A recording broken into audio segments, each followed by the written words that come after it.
Scott says, what is your stance on net neutrality given how the internet has become such an important part of how we learn?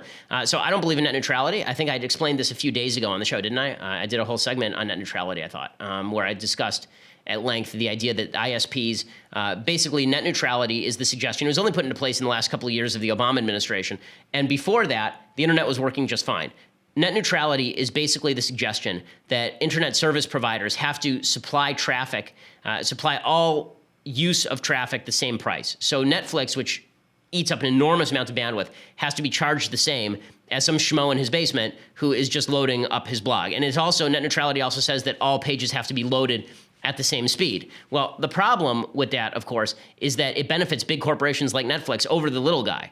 The reality is that if you're taking up a huge share of the bandwidth, then you might there might be companies that say, we will provide you a faster access, but you have to pay more money. It's not incumbent on internet service providers to be forced to be treated like public utilities. The way to think of it is that internet service providers are like the pipes, and the content of the internet is like water. So you can think of it in two ways. It's a public utility. Everybody should be able to turn on the tap at the same time and get the water, or that the pipe company should be able to charge you what they want, or charge the water company what it wants for the water moving through the pipes. The reason it's not quite like a pipe is because you can have multiple pipes, right? There are multiple internet service providers.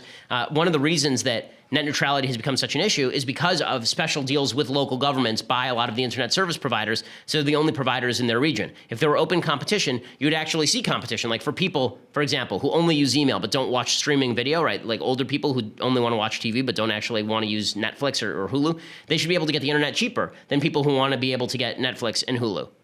Right? Or if you only want to get Netflix and Hulu and you don't use email, right? You just use text messages, you should be able to have these options. There's nothing wrong with any of this. This is why when people say it's a corporate giveaway to get rid of net neutrality, there are major corporations like Google and Netflix who basically want to prevent smaller companies from being able to take advantage of differential pricing on ISPs to compete with them. So it depends which corporations you're talking about. Google is a huge corporation, Facebook's a huge corporation, Twitter is a huge corporation. All of them are in favor of net neutrality because they're content providers. All the ISPs are in favor of getting rid of net neutrality. Bottom line is the internet was fine before anybody started messing with it. Net neutrality, the odd passion over net neutrality has always puzzled me.